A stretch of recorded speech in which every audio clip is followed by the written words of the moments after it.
Today I want to talk about anxiety over the future.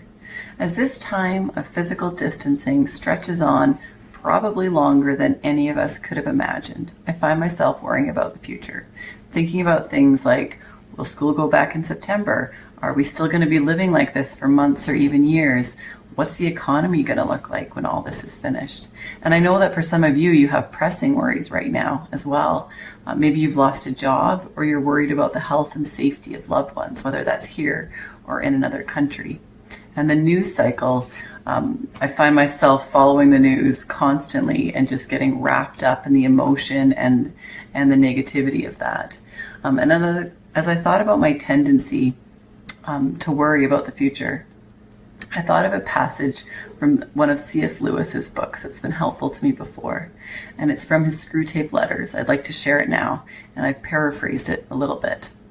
There is nothing like suspense and anxiety for barricading a human's mind against God.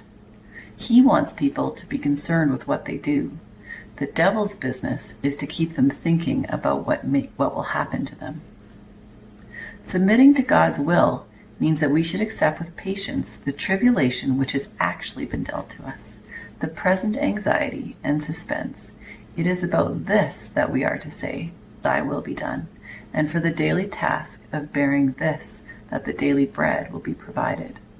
This reminds me that I need to focus on what God has actually put on my plate for today, not about what may or may not happen tomorrow. He will provide his strength when the time comes. I need to focus on trusting him and following him today. He promises in his word that he will be faithful. Matthew 6:31-34 says, "So do not worry, saying, 'What shall we eat?' or 'What shall we drink?' or 'What shall we wear?' For the pagans run after all these things, and your heavenly Father knows that you need them. But seek first his kingdom and his righteousness, and all these things will be given to you as well. Therefore, do not worry about tomorrow, for tomorrow will worry about itself. Each day has enough trouble of its own." His strength is sufficient for us as we accept what God's will is each day. God bless you.